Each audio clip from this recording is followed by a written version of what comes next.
Michael Chiesa versus Kevin Lee. What a fantastic fight this is. A busy weekend of fights in MMA. I think this may be the best of the bunch. Key fight at lightweight. Here's the thing. I think Michael Chiesa is the better fighter, the more accomplished fighter at this point. The thing that scares me a little bit is the layoff. So because of that, I think this is a tough fight to call. Kevin Lee is dangerous. He's just as skilled as Michael Chiesa, and he's more the hot hand just for the fact that he's been busy.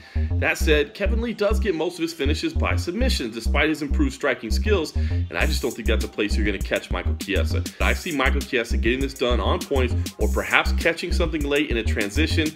Just one mistake is all it takes, and Michael Chiesa can take advantage. And I think that is going to be how he gets the victory here. Yeah, I think these guys are both grapplers. They're going to look to take it to the floor, and it's going to be a search for the first submission. I think Michael Chiesa gets there first. Kevin Lee has talked a lot going into this fight, but I don't think his bark is going to match his bite. I think Michael Chiesa gets this fight to the floor at some point, finds his way to the back as he has found many times, locks in that rear naked choke, and eventually finishes this one in the second or third round. I see Chiesa having a technical advantage on the ground, but I do think that Kevin Lee has a power and a speed advantage that will be a little bit overwhelming. I see him being a little bit quicker and stronger in those exchanges and the scrambles, and he'll use that speed and power to edge his way to a decision or possibly a late stoppage. So I'm going to go for Michael Chiesa in this fight. I think that he's coming from welterweight in the past, so I think he's the stronger fighter, even though he doesn't look that way.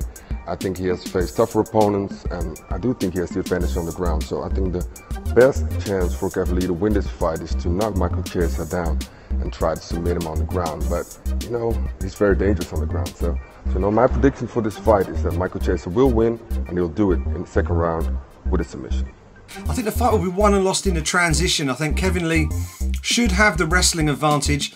He'll be looking to get the fight to the mat, but that is also where Michael Chiesa is the most dangerous. If Chiesa can lock something up as Lee shoots him, he could get this one done by submission. But I have a feeling that the difference in stand-up will end up being the difference maker in this fight. I think Kevin Lee is just that little bit better in the stand-up. His all-round MMA game is that little bit better. I think he's the man on the rise. He's already got a rise out of Michael Chiesa, and I also think he's going to get the win by decision on Saturday night. The way I see it, I think if Kevin can keep it standing, he's a better chance. I know he's very good submissions, but Michael is better on the ground. I think Michael's big frame and stature, he's going to be able to take Kevin to the ground, and ultimately the longer the fight goes, it's going to suit Michael Chiesa, and I do fancy him to knock in a submission in maybe the 4th, 5th round. I see a very, very close fight, but Michael Chiesa walks away with the victory for me on Sunday night in Oklahoma City.